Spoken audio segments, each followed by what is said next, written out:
Imagínate esta escena. Millones de israelitas, por lo menos 3 millones, acampando en el desierto. No hay templos, no hay ciudades, solo arena y tiendas improvisadas.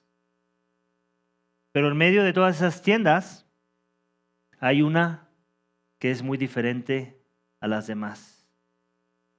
No es una tienda de acampar cualquiera, sino el lugar donde Dios mismo decidió morar entre su pueblo.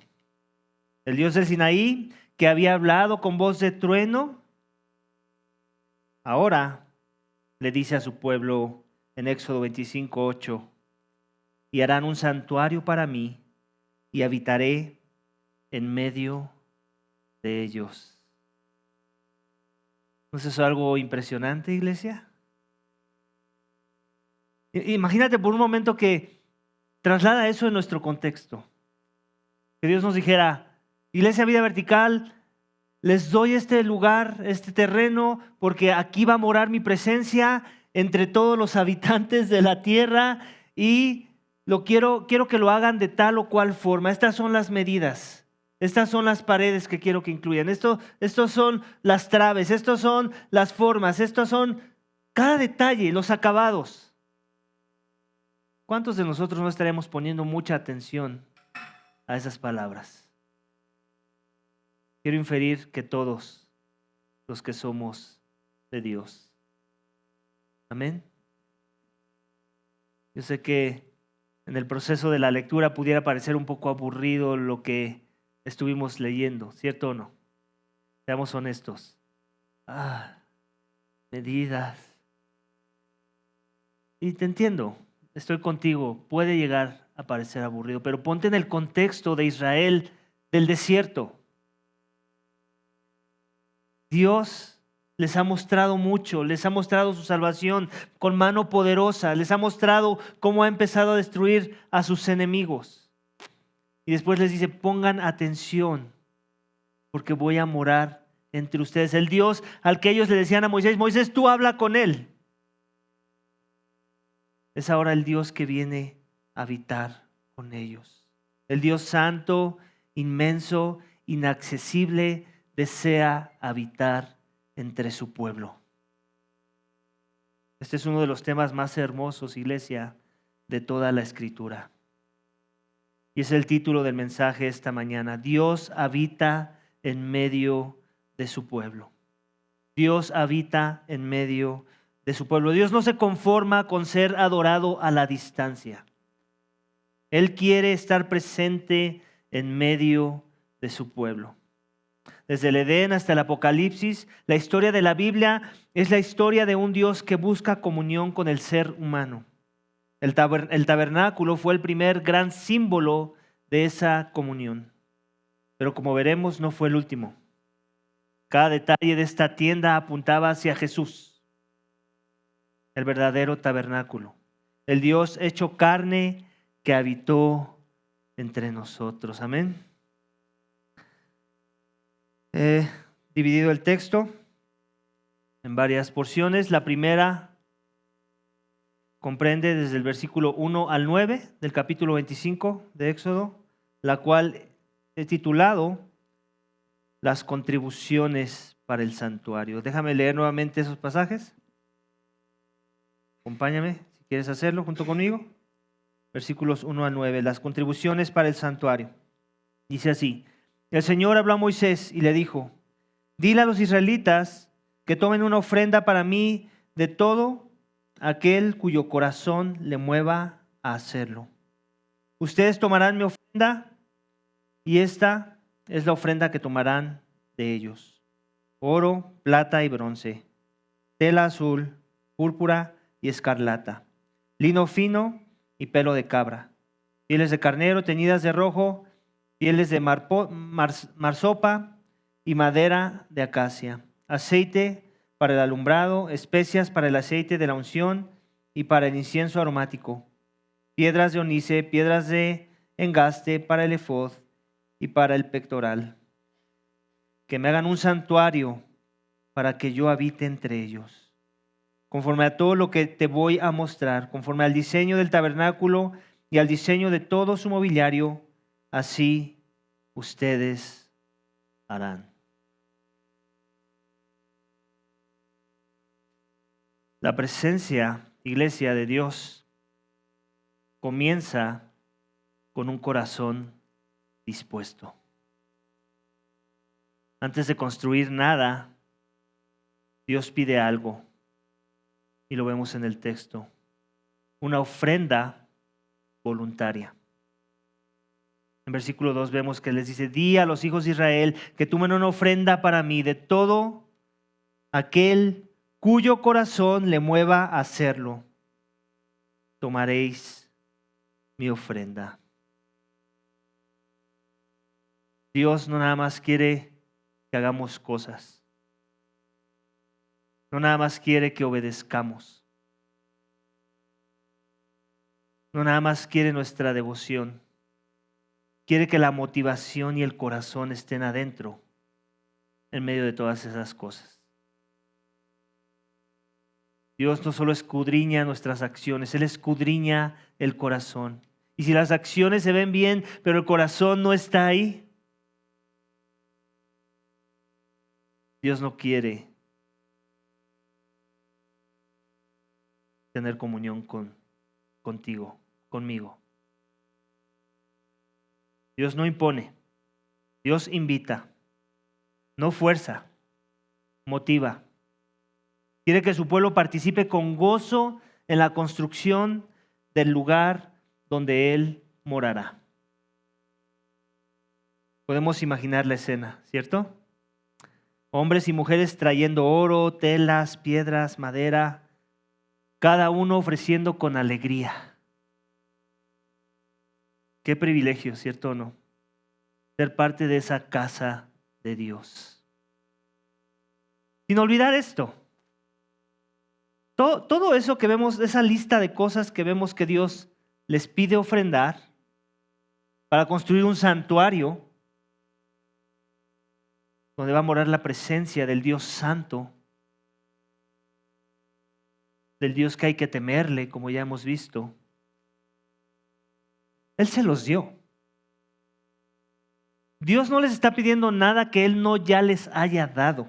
¿Te das cuenta? ¿Recuerdas cómo se los dio? ¿Cómo despojaron a Egipto de todas sus riquezas? ¿Cómo eran pobres y salieron millonarios de ese lugar?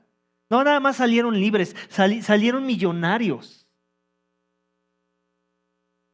Todos estos materiales que describen aquí no eran para la persona promedio de la época. Eran para gente adinerada. En otras palabras, Israel era un pueblo adinerado. Dios les dio ese dinero. Así que no les estaba pidiendo nada que Dios no les haya dado. Primero que nada. Y después no se los pide a las fuerzas. Les dice, según la disposición de tu corazón. Y creo que es ahí donde viene el engaño a veces.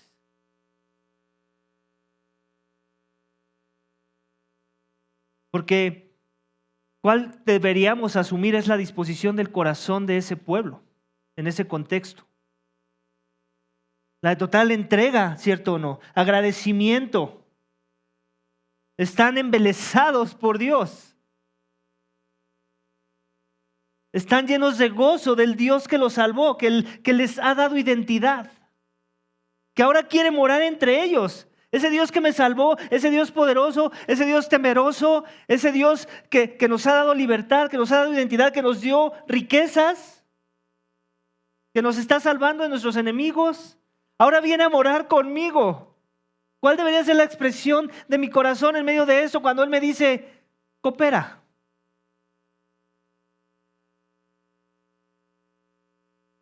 ¿Hostil? ¿De codeza? No, ¿verdad? Es lo que tenemos que inferir del texto. con respecto a Israel. No vemos que aquí hay alguna rebelión, ¿cierto? Que hay algunos yendo en contra de esa petición. Muy probablemente el texto nos lo mostraría. Pero hubo algunos de la tribu X que no estuvieron de acuerdo con las palabras de Moisés. Pero no vemos eso, ¿verdad? Vemos que hace sentido que todos quieran cooperar y lo vamos a ver conforme vamos avanzando en el texto, que todos cooperan porque al final se yergue un tabernáculo. Vamos a ver que todos los elementos dentro del tabernáculo van a estar ahí en la forma en la que Dios lo pidió. Y eso suena muy padre cuando lo escuchamos de Israel. Pero ahora me gustaría hacer un poco la aplicación a nuestros días. Recuerda que la presencia de Dios no se manifiesta donde hay obligación, sino donde hay disposición. ¿Cómo aplica eso en nuestros días, iglesia?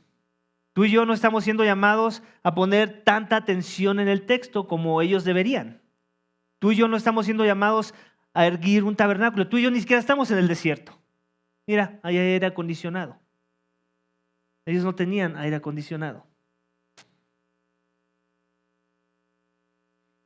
Pero creo que seguimos siendo llamados a la misma devoción, ¿cierto o no? Y yo creo que no menos por no estar en el desierto, sino más porque estamos parados en un mejor lugar que ellos. Y no tiene nada que ver con estar en un lugar con aire acondicionado. Tiene que ver con estar parados en el nuevo pacto, en la sangre de Cristo. Un mejor pacto con mejores promesas. Un mejor pacto con una revelación progresiva, completada, donde ya hasta sabemos qué va a pasar en el futuro cuando leemos Apocalipsis. ¿Cómo es nuestra devoción con respecto a nuestra disposición de seguir dando para que la presencia de Dios sea manifestada en su pueblo?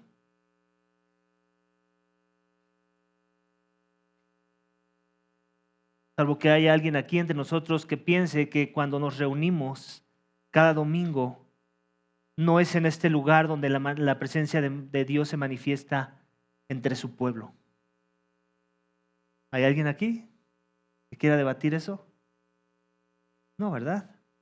Creo que es muy simple, la Escritura es muy clara. La presencia de Dios se manifiesta de manera perfecta en la persona de Cristo y se sigue manifestando entre su pueblo. Porque nosotros, dice la palabra de Dios, que somos la morada del Espíritu Santo.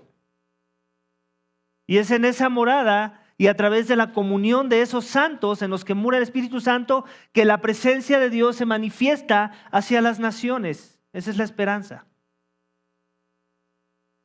Así que la encomienda o la idea no es menos, de hecho es más. ¿Cómo ahora luce eso con respecto a las cosas que Dios ha puesto bajo tu resguardo? ¿Cómo luce tu comunión y tu devoción a la verdad del Evangelio que te trajo vida, que te trajo libertad, que te trajo perdón, que te trajo paz con respecto, vamos a ponerle bien claro el nombre, a tus finanzas? Creo que queda claro que no somos una iglesia de la prosperidad. Pero el texto nos dice que hay mucho de prosperidad en medio de la fe. Y tiene que ver con suplir cosas para la comunión. Nada más. ¿Cómo estamos con respecto a eso, iglesia? Creo que es un buen tiempo para que tú medites, para que yo medite con respecto a cómo ando con respecto a mis finanzas. ¿Cómo ando con respecto a las cosas que Dios me pide dar para que su reino avance, para que la proclamación del Evangelio continúe, para que yo siga siendo edificado en una iglesia? ¿Cuál es mi llamado en medio de esas cosas? En el nuevo pacto, Cristo vino a habitar no en un edificio, sino en corazones dispuestos. Como dice 2 Corintios 9:7, Dios ama al dador alegre. Nuestra adoración, nuestro servicio, nuestra entrega son expresiones de ese mismo corazón voluntario que Israel mostró en el desierto. Amén. Yo te quiero invitar a que hagas un análisis a manera de práctica. Somos una iglesia que predica expositivamente, pero que también predica prácticamente. ¿Cómo está tu presupuesto con respecto a estas cosas? ¿Tienes un presupuesto? ¿Le das prioridades a las cosas del reino en ese presupuesto? ¿O es lo que dejas al final? Por eso nunca alcanza y por eso tal vez nunca das, no lo sé. Amén.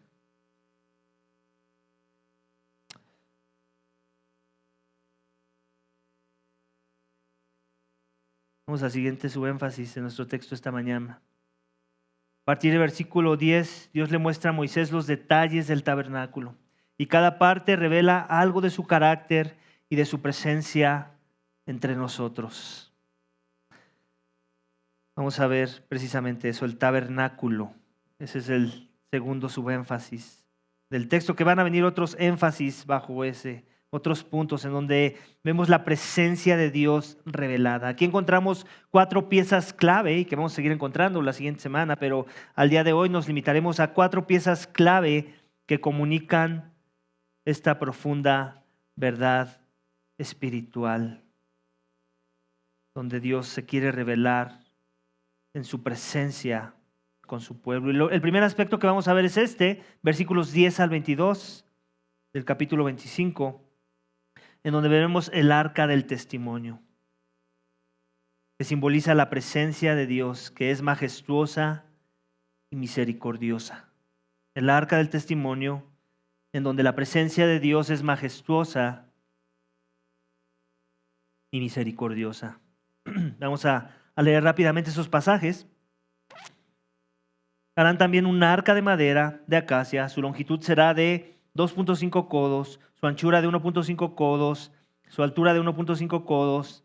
La revestirás de oro puro, por dentro y por fuera la revestirás, y harás una moldura de oro alrededor de ella. Además, fundirás para ella 4 argollas de oro, y las pondrás en sus 4 esquinas, 2 argollas a un lado de ella y 2 argollas al otro lado de ella.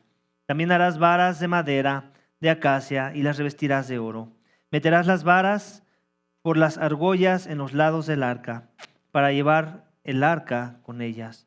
Las varas permanecerán en las argollas del arca, no serán quitadas de ella, y pondrás en el arca el testimonio que yo te daré. Harás además un propiciatorio de oro puro. Su longitud será de 2.5 codos, su anchura de 1.5 codos. Harás también 2 querubines de oro, los harás de oro labrado a martillo. En los 2 extremos del propiciatorio harás un querubín en un extremo y en el otro extremo. Harás el propiciatorio con los querubines en sus 2 extremos de una sola pieza. Los querubines tendrán extendidas las alas hacia arriba, cubriendo el propiciatorio con sus alas, uno frente al otro. Los rostros de los querubines estarán vueltos hacia el propiciatorio. Pondrás el propiciatorio encima del arca, y en el arca pondrás el testimonio que yo te daré. Allí me encontraré contigo, y de sobre el propiciatorio, de entre los 2 querubines que están sobre el arca del testimonio, te hablaré acerca de todo lo que he de darte por mandamiento para los israelitas. El arca, iglesia, era una caja de madera cubierta de oro puro. En Hebreos se nos dice que en su interior estaban las tablas del pacto, que es el testimonio de la ley. Estaba la vara de Aarón y estaba el maná que guardaron. ¿Recuerdas? Lo vimos que tenían que guardar unos litritos por ahí del maná. Sobre ella estaba el propiciatorio con 2 querubines, como acabamos de leer, extendiendo sus alas. Allí entre los querubines, Dios se manifestaba y hablaba con Moisés. El arca representaba la majestad y la santidad de Dios. Pero el propiciatorio, esa tapa de oro donde se rociaba la sangre del sacrificio, representaba su misericordia. La misericordia de Dios.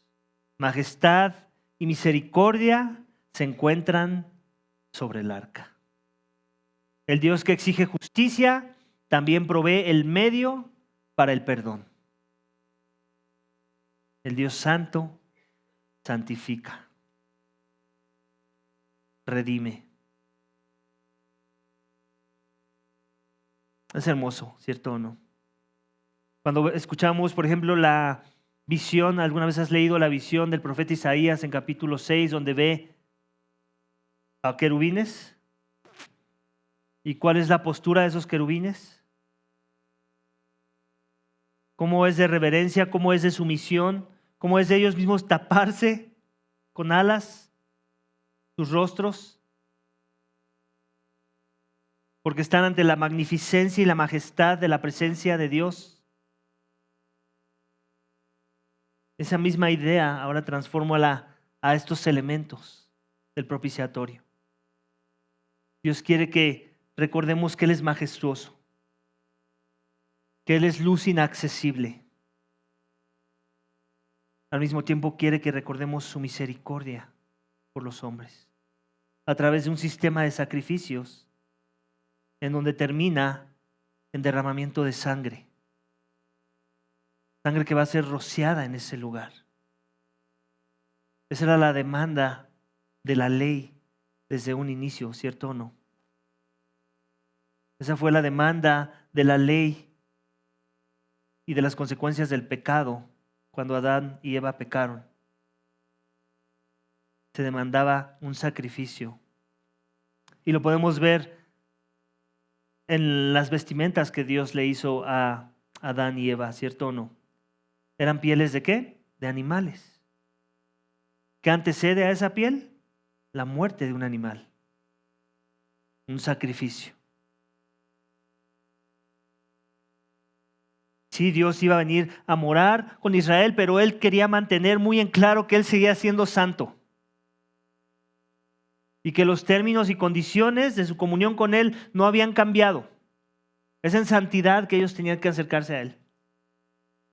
No era su cuate, no era su amigo, no era su compadre. Seguía siendo Dios. Y quería mantener muy en claro eso. Ese lugar donde iba a estar el propiciatorio, el lugar santísimo, no cualquiera podía entrar a ese lugar a ofrecer esa sangre. Era solamente uno y una vez al año.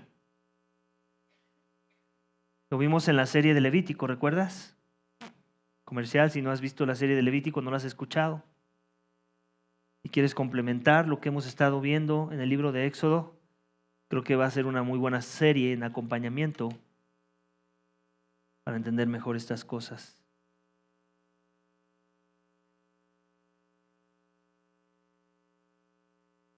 Majestad y misericordia se encuentran sobre el arca. Justicia y perdón. Y como todo eso nos apunta a nuestro Señor Jesucristo. Amén, iglesia. Ese propiciatorio apunta directamente a nuestro Señor Jesucristo. En Romanos 3:25 dice que Dios puso a Jesús como propiciación por su sangre. Y tiene que ver con la misma idea de que esa sangre que Él derramó es la sangre que se demandaba, que se necesitaba para que la misericordia de Dios pudiera llegar a nuestras vidas. En la cruz la majestad y la misericordia de Dios se encontraron. Allí el Santo habitó entre los pecadores para reconciliarlos con Él. El Dios que se hizo carne, el Dios hombre, habitó entre su pueblo. ¿No es eso majestuoso?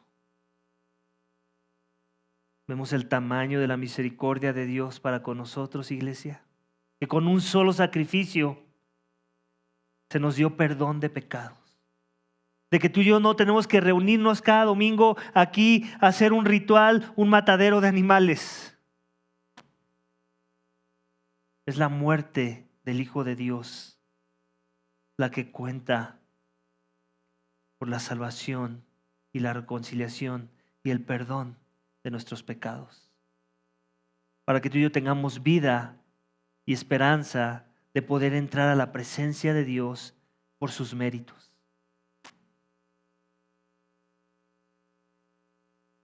Después del arca, Dios ordena la mesa con los panes. Sí, el arca muestra su majestad, pero la mesa muestra su provisión. La mesa muestra su provisión.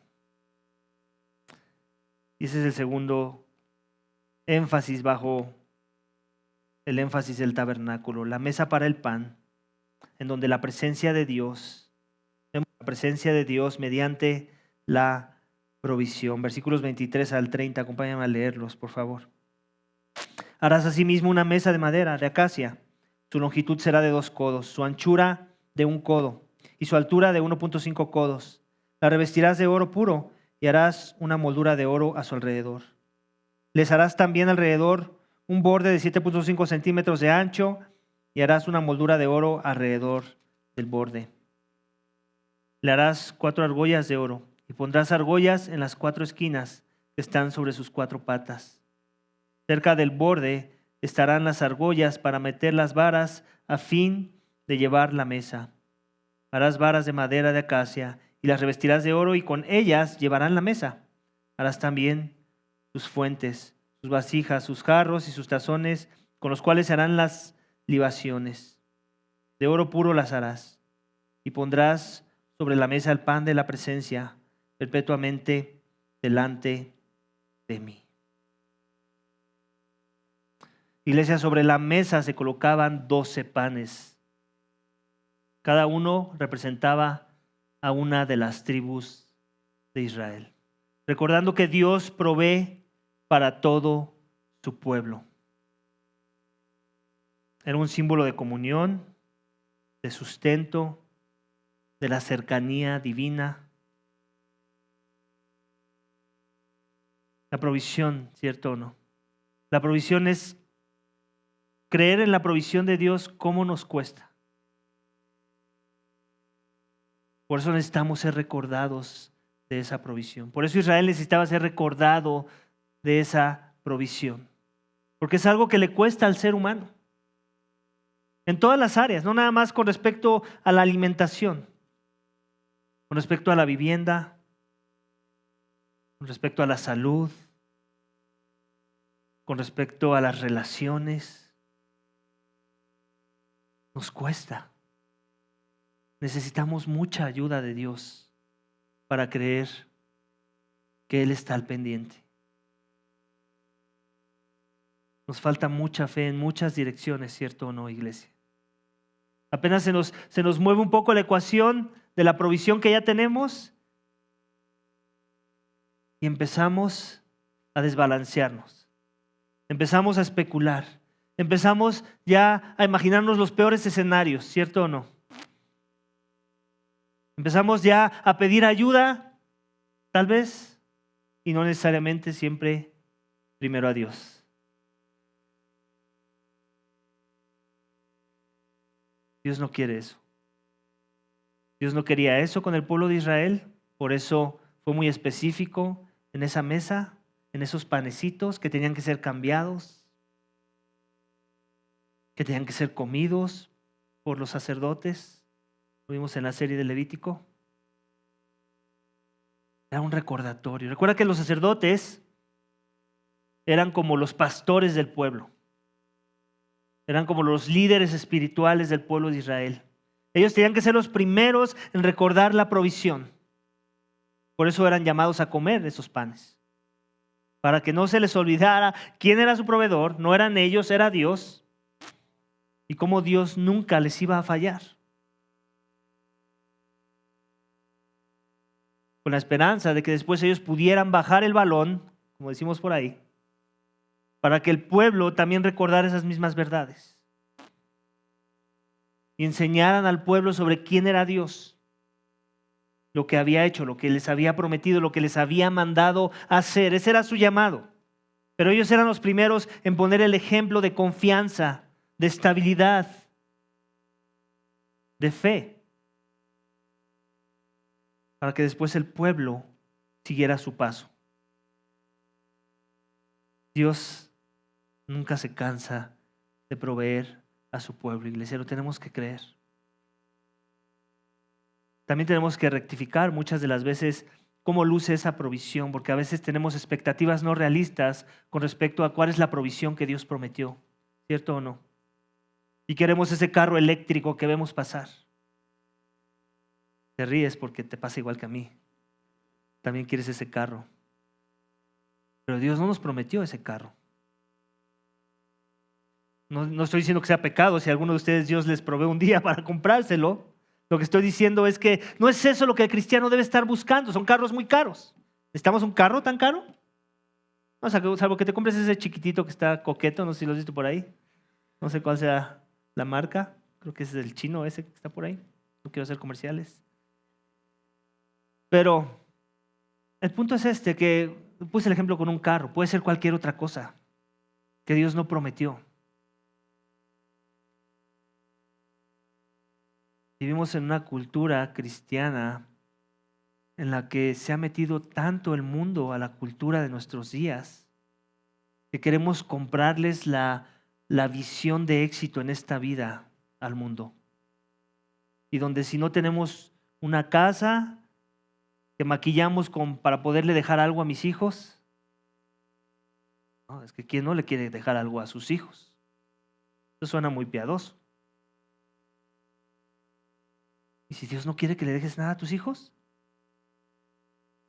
Y si eso es lo que hace que suceda, como muchas de las veces sucede, y no me digas que no has escuchado esa historia, donde los padres dejan algo a sus hijos y los hijos terminan siendo hijos del diablo, porque se pelean por las posesiones de los padres fallecidos y ya ni se ven como hermanos. Eso no está bajo tu control. Puedes pensar, no, yo eduqué a mis hijos como para que eso nunca suceda. Ajá.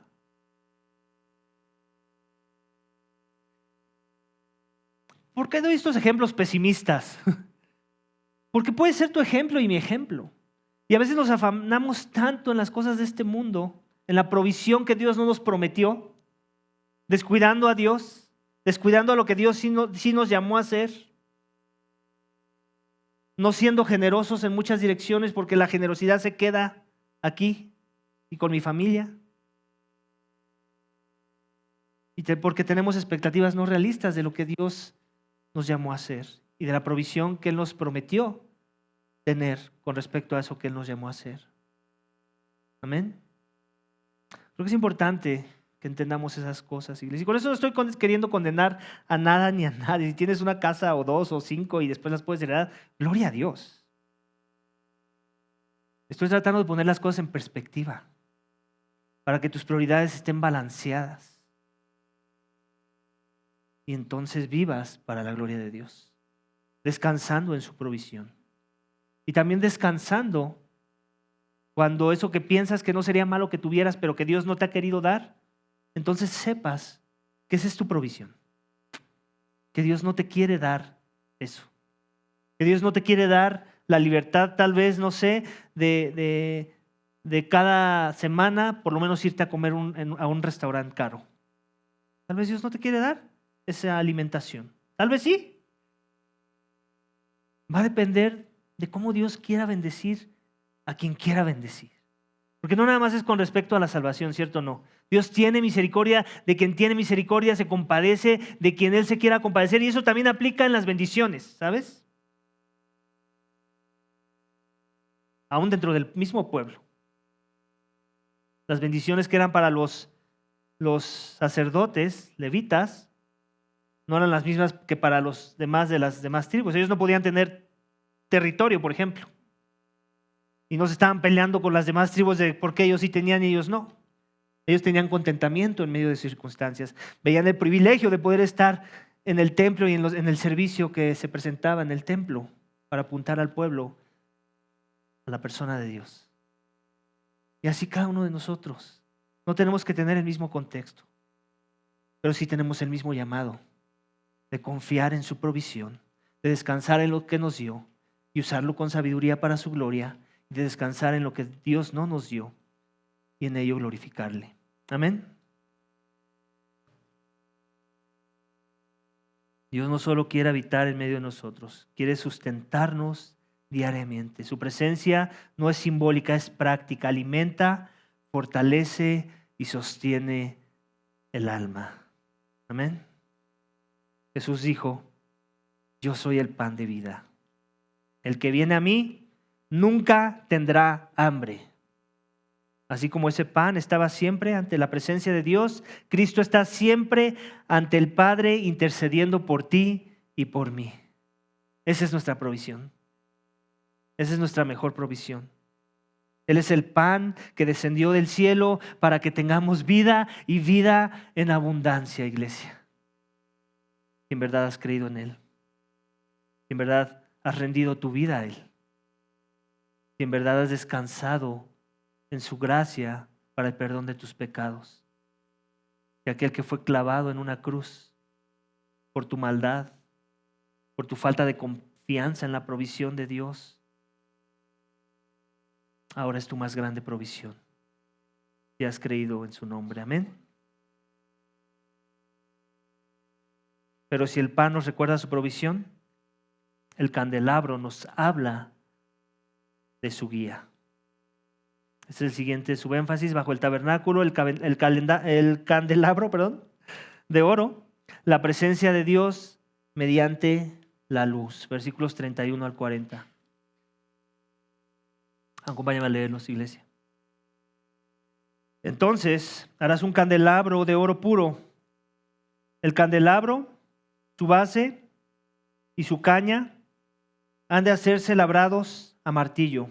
Sus copas, sus cálices, sus flores serán de una pieza con él, y saldrán de sus lados 6 brazos, 3 brazos del candelabro de uno de sus lados, 3 brazos del candelabro del otro lado. Habrá 3 copas en forma de flor de almendro en un brazo, con un cáliz y una flor, y 3 copas de una forma de flor de almendro en el otro lado, con un cáliz y una flor.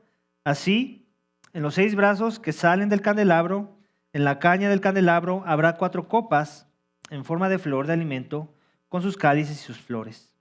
Habrá un cáliz debajo de los 2 primeros brazos que salen de él, y un cáliz debajo de los 2 siguientes brazos que salen de él, y un cáliz debajo de los 2 últimos brazos que salen de él. Así, con los 6 brazos que salen del candelabro, sus cálices y sus brazos serán de una pieza con él. Todo ello será una sola pieza de oro puro, labrado a martillo. Entonces harás sus 7 lámparas. Sus lámparas serán levantadas de modo que alumbren el espacio frente al candelabro. Sus despabiladeras y sus pilatillos serán de oro puro. El candelabro con todos estos utensilios será hecho de 34 kilos de oro puro. Mira que los hagas según el diseño que te ha sido mostrado en el monte. Ese candelabro del que acabamos de leer y de los detalles de cómo debía ser construido, debía arder continuamente.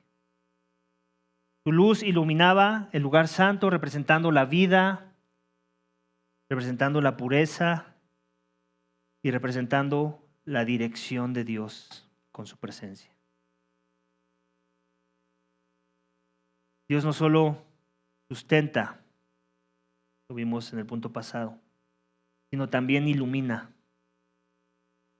Su presencia nos muestra el camino, revela lo oculto, disipa las tinieblas. Él es nuestra luz en medio de las tinieblas. Y tú y yo vivimos en un mundo de tinieblas, dice la palabra de Dios. Un mundo malo. Un mundo donde hay muerte, donde hay injusticia, donde hay maldad. Un mundo caído, y roto por el pecado. Tú y yo, en nuestra propia sabiduría y bajo nuestras propias fuerzas, no podríamos tener una dirección correcta para caminar nuestras vidas en este mundo en el que vivimos. Tú y yo necesitábamos que alguien nos alumbrara el camino para entonces poder ver bien y caminar esta vida conforme al llamado que Dios quería que camináramos con respecto al por qué nos creó y para qué nos creó. Es claro que Dios nos creó para su gloria, ¿cierto o no? Ese es el llamado. El problema de ese llamado es que puedes llegar a entender eso, pero si no tienes guianza, si no tienes la luz del evangelio, tú no puedes vivir para la gloria de Dios. Esas tinieblas te van a alumbrar, te van a nublar, te van a cegar de forma que vas a vivir para tu propia gloria. Y vas a llamar éxito en la vida, tal vez a lo que Dios llame fracaso. De tal forma que la única forma en la que tú y yo vamos a poder caminar en la senda correcta es cuando hay luz. Y Dios es la luz. Y Cristo es la mejor luz. Jesús declaró: yo soy la luz del mundo. El que me sigue no andará en tinieblas. ¿Te das cuenta? En otras palabras, también está diciendo esto: yo soy la luz del mundo. El que no me sigue andará en tinieblas. Yo no sé dónde estás parado tú esta mañana con respecto a esa verdad. Yo no sé si Cristo es tu más grande tesoro, tu Señor, tu Salvador, tu Rey, tu única esperanza, el que te rescata de la muerte eterna, el que da vida a tu vida, tu sustituto, para quien vives, por quien estás dispuesto a morir. Si no es todas esas cosas, en todas, sin excepción alguna, no estás metido tú ahí, entonces no has rendido tu vida a Jesús y vives en tinieblas. Y tu destino es de muerte eterna. Y tu morada será en un infierno que nunca se apaga, donde es el llorar y el crujir de dientes. Eso no son buenas noticias, ¿verdad? Pero hay buenas noticias en medio de las malas noticias, por eso es que son buenas. Porque Cristo es la luz del mundo. Él alumbra nuestros corazones, nos guía por su palabra y nos hace también a nosotros la luz del mundo. ¿Puedes creer eso? No nada más nos salva, nos ilumina, nos da identidad y Él después nos dice: y tú eres eso que yo soy. Tú eres la sal de este mundo, tú eres la luz de este mundo, tú eres mi instrumento en las manos de mi Padre para que nosotros podamos seguir avanzando el plan redentor. Y tiene mucho que ver con que vivamos nuestra fe en comunidad, ¿sabes? Me gusta la idea de un candelabro que ilumina y que obviamente representa la luz que es Dios. Pero también vemos que no nada más era una velita, ¿cierto? De un brazo del candelabro. Eran 7. Lo que habla de la número, ya hemos visto también esto, de la perfección, lo completo que es Dios. Pero también es curioso pensar en que eran 7, ¿no? De forma que nuestras fes, quiero trasladar esa idea a nuestra fe y al llamado que tú y yo tenemos de ser la sal y la luz de este mundo. Tú solo no eres la luz de este mundo. Lo tenemos que dejar muy en claro. Porque muchos viven una fe individualista, ¿cierto o no? Sí, eres en un sentido, eres como un carbón encendido, ¿no? Pero ¿qué pasa con un carbón encendido en una hoguera que apartas de la hoguera? ¿Qué le pasa? Se apaga, ¿cierto o no? Pero si lo unes a la hoguera, ¿cómo esa luz de ese carbón aporta al todo de la hoguera? Crece y trae verdadero calor, trae verdadera iluminación al lugar en donde esté parada esa hoguera, ¿cierto o no? Es un poco de la misma idea. si tú no vives tu fe en integridad, esto es, en comunidad, si tú no estás, no solamente estando ahí o que tu presencia esté ahí, sino siendo intencional en interactuar, en intimar, en profundizar no solamente en las verdades del Evangelio, sino en la forma en la que Dios va a usar a su cuerpo, que es la iglesia, para que el Evangelio cada vez quede más impreso en tu mente, en tu corazón, en tus acciones, en tu forma de ser, en tu forma de pensar. Eso solo ocurre cuando vivimos nuestra fe en comunidad, iglesia. En la semana tenía el discipulado de Caminando con Jesús y estábamos viendo precisamente el tema de la iglesia. Y yo les decía a los asistentes, díganme de una persona que ustedes podrían considerar es un maduro en la fe que no se congrega en una iglesia. Y ninguno me pudo decir una. Y yo tampoco tengo ejemplos de una. Porque eso no existe. Eso no es un cristiano. Alguien que es verdaderamente maduro en la fe, tienes que asumir que está metido en una iglesia, aunque no lo conozcas. Y que no nada más va a la iglesia, sino es la iglesia, se compromete con la iglesia, es la luz, es ese carbón que está junto con los demás carboncitos echando lumbrera. ¿Dónde estás tú parado con respecto a esa verdad esta mañana, iglesia? Suena muy padre decir, tengo ese llamado. Cristo me dio su identidad, yo soy la sal, yo soy la luz. ¿En verdad eres luz? ¿En verdad eres sal? ¿Dónde están tus prioridades con respecto a vivir la fe en comunidad? ¿Eres parte de una comunidad? Y quiero aclarar, no tiene que ser esta comunidad. No somos una secta. Cualquier otra iglesia sana.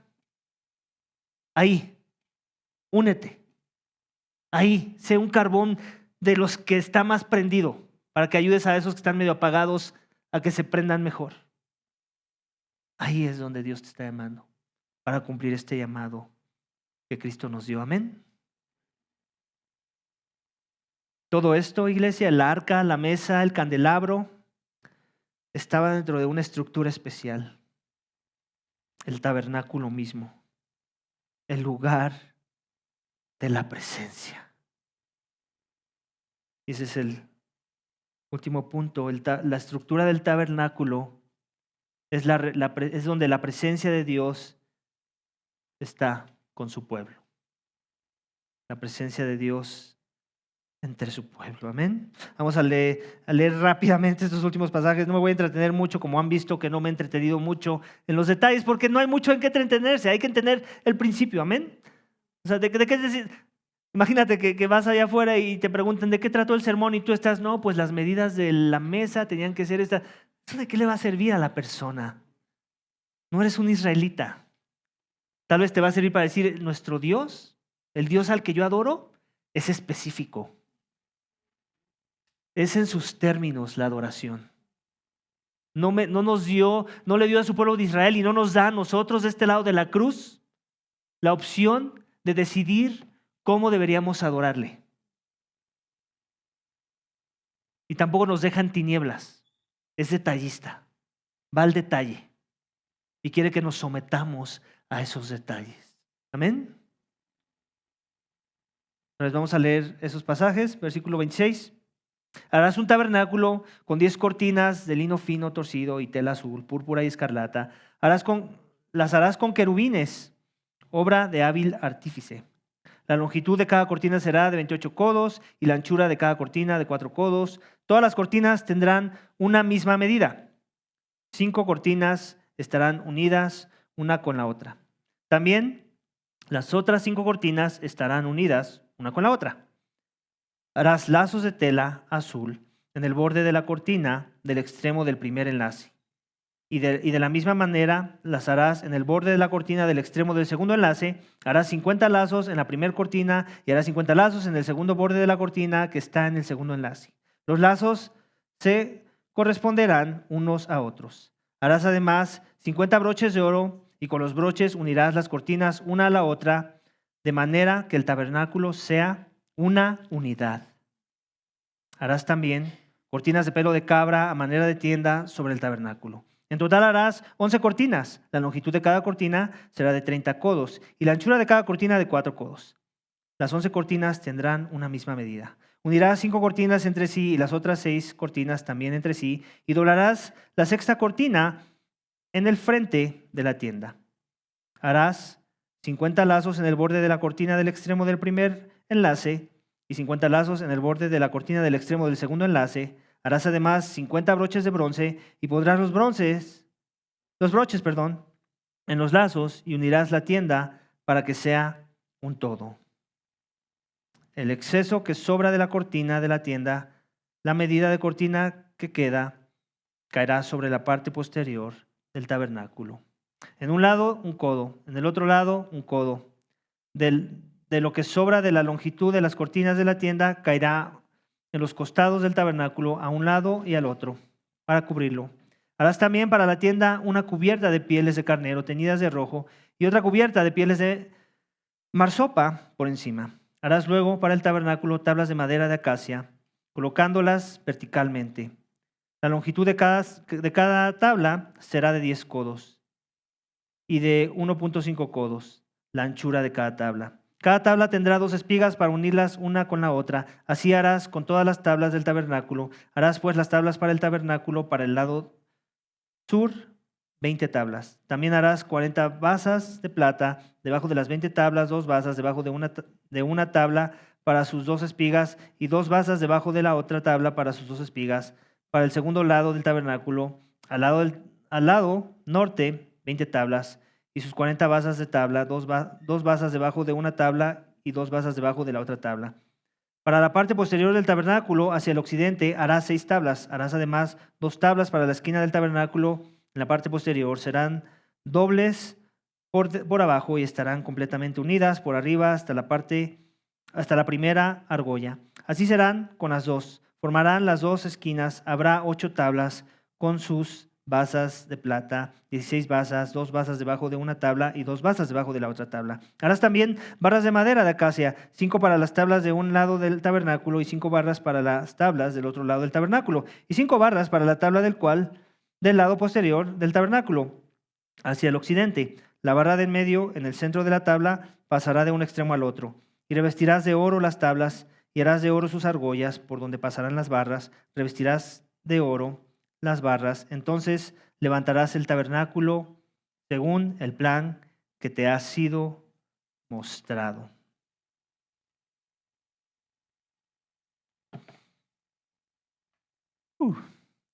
Si nos trajeran ahorita el material, ¿la armaríamos? Yo creo que lo tendríamos que leer muchas veces, ¿cierto? Y al final no habría el mismo interés. ¿Estás de acuerdo?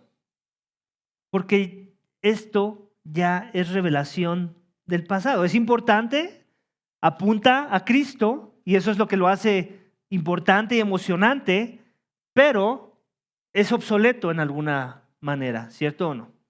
Lo que sí podemos seguir extrayendo de la información que encontramos ahí no solamente es el detalle, no solamente cómo Dios no dejó a la imaginación del pueblo de Israel cómo debía ser ese lugar, la sabiduría en medio de cómo les pidió las cosas que él pidió, las argollas para que pudieran cruzar esos palos que tenían que ser cubiertos de oro. ¿Por qué? Porque era un templo ambulante, por decirlo así. Eso era lo que era el tabernáculo, ¿sabes? Iba a estar ambulando por 40 años y un poco más en lo que se construía el primer templo. Dios sabía eso. Ellos también ahora lo empezaban a saber. Y por eso es que se les pidió ese nivel de detalle y esas formas para poder adorar a Dios en medio de ese lugar. Para poder estar, que la presencia de Dios pudiera estar presente en ese lugar. Y damos gracias a Dios porque ya no es nuestro contexto, amén. No solo porque seguramente tú y yo no tenemos todo ese oro para revestir ese material, sino porque tenemos una mejor forma de adoración. Nuestro Señor Jesucristo dice que el que le adore en verdad al Padre, le va a adorar en espíritu y verdad. y que no se va a adorar en un templo, en una carpa, en un edificio, en un monte, sino que nuestra adoración comienza en una persona y es Cristo. Y esa adoración, claro, se ve manifestada, no quiero descartar lo que ya dije antes, en medio de la comunión de aquellos que exaltan a esa persona, que es su pueblo. Las dos son verdad. Ninguna es más que la otra. Porque su pueblo, ¿quién es? ¿Qué es de Cristo? Su cuerpo. Somos su cuerpo. Cuando venimos a adorar a Dios con el cuerpo, estamos adorando a aquel que es la cabeza. Cuando tratamos bien al cuerpo, estamos tratando bien a aquel que es la cabeza. Cuando nos sometemos al cuerpo, estamos sometiéndonos a él, a aquel que es la cabeza.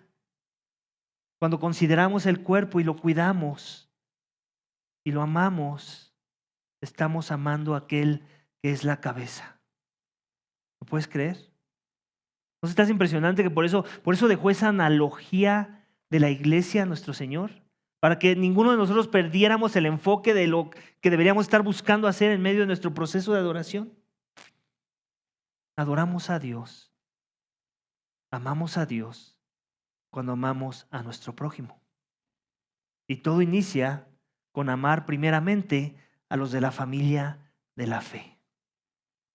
Así que si tú eres de la familia de la fe, si tú has rendido tu vida a Cristo, tu primer llamado a amar a las personas es a los que estamos aquí adentro.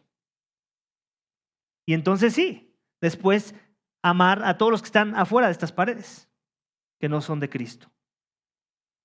Pero empieza aquí, no al revés. Amén. Y lo tenemos que creer en esas direcciones, iglesia. El tabernáculo era una tienda móvil, con cortinas finas, madera de acacia y metales preciosos. A simple vista y desde fuera, no parecía impresionante. Pero por dentro era glorioso, ¿cierto o no? Cuando ves cómo está escrito. ¿Has visto imágenes del tabernáculo en internet? No sé, debía haber traído una tal vez, pero se ve asombroso.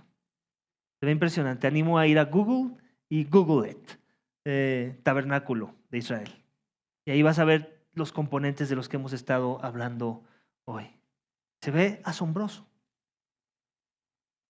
Adentro.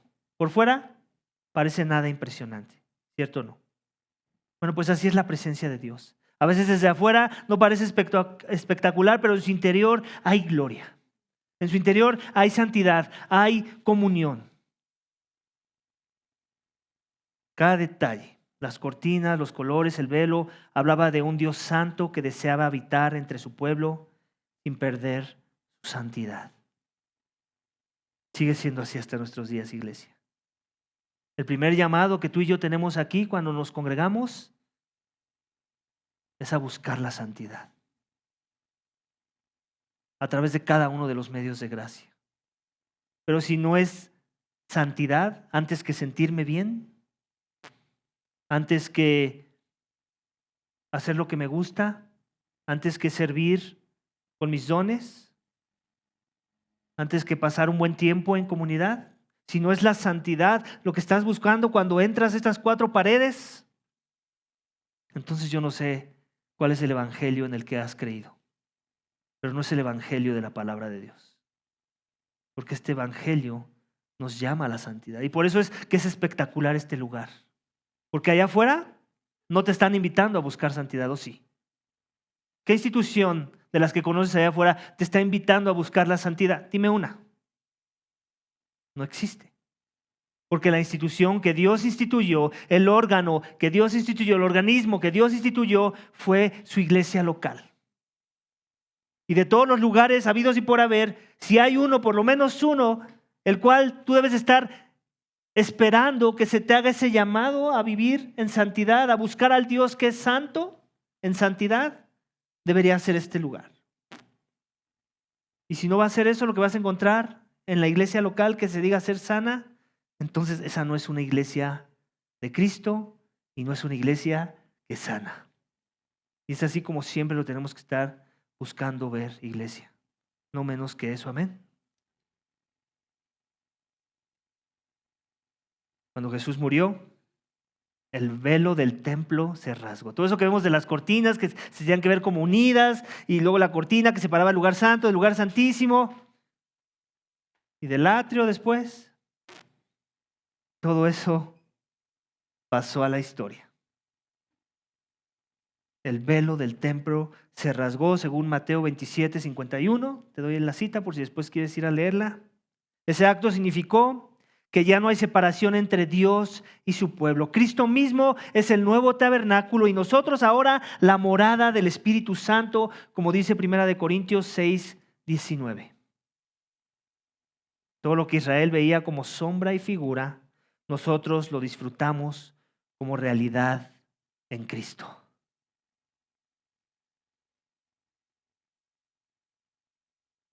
De forma que Dios habita hoy con su pueblo, iglesia. No habitó con Israel. No habitó con Israel antes de Cristo. Habita hoy por los méritos de Cristo. Desde el principio el deseo de Dios ha sido claro, habitar con su pueblo. En el desierto lo hizo mediante un tabernáculo, sí. En Belén lo hizo mediante Cristo Jesús. Y hoy lo hace mediante su Espíritu en nosotros, su iglesia. El tabernáculo fue una tienda temporal. Cristo es la presencia eterna. Donde antes había un velo, ahora tenemos acceso. Donde antes había un altar de sacrificios, ahora hay una cruz. Donde antes había pan en una mesa, ahora hay pan de vida. Donde antes había una lámpara encendida, ahora hay una luz que nunca se apaga. Si Dios habita en medio de su pueblo, ¿cómo deberíamos de vivir hoy, iglesia? Te voy a dar algunas ideas. Con corazones dispuestos, como los que ofrecieron en el santuario. Con confianza en su provisión, como los panes de esa mesa. Con vidas que reflejen su luz, como el candelabro ardiente del que hablamos hoy. Y con reverencia ante su santidad, como los que se acercaban al tabernáculo en una actitud de adoración y santidad. Porque el Dios que habitó en una tienda en el desierto ahora habita en ti y en mí. Y un día, según Apocalipsis 21:3, se cumplirá plenamente que dice esto: he aquí el tabernáculo de Dios con los hombres, Él morará con ellos y ellos serán su pueblo y Dios mismo estará con ellos como su Dios. Ese es el día glorioso y la promesa que tú y yo esperamos, iglesia. Pero mientras tanto, sigamos disfrutando de la presencia de Dios a través de la comunión con su pueblo, que es la iglesia. Porque Dios habitó con el pueblo de Israel mediante un tabernáculo y sus muebles.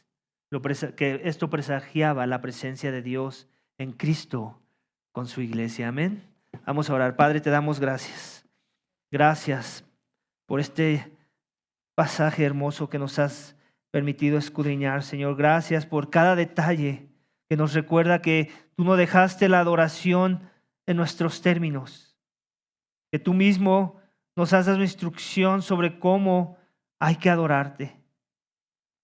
Y como todos los principios de esa adoración en Israel siguen aplicando en el Israel espiritual, en nosotros que hemos confiado en la sangre del nuevo pacto de tu Hijo Jesucristo, Señor. Y el llamado, como no es menos, sino más, se intensifica. Y tú nos pides a ofrecer nuestros cuerpos como sacrificio vivo, olor fragante para ti, Señor. Todo lo que somos, todo lo que tenemos, todo lo que pensamos te pertenece y debe ser alineado a tu enfoque glorioso, a tu voluntad santa. Ayúdanos a vivir para gloria tuya, Señor, a recordar que tu presencia misma está morando con más poder de lo que podemos leer en estas páginas, Señor, en el poder de tu Espíritu Santo. Y si en verdad hemos creído y nos hemos rendido a Cristo, hemos confesado que necesitábamos un Salvador y ahora Él es nuestro Señor y Salvador, entonces ahora nuestras vidas te pertenecen y tú quieres que todo lo que hagamos, lo que pensemos, toda nuestra agenda, nuestros deseos, nuestros anhelos se alineen a tu voluntad y a tus planes, no a nuestras metas horizontales. Ayúdanos, Señor, necesitamos tu gracia para que Cristo se vea bien, Señor, para que tu evangelio se vea poderoso y para que nuestras vidas sean un reflejo de la santidad a la que tú nos has llamado. Todo esto te pedimos y te damos gracias en el nombre de tu Hijo amado Cristo Jesús. Amén. Amén, iglesia.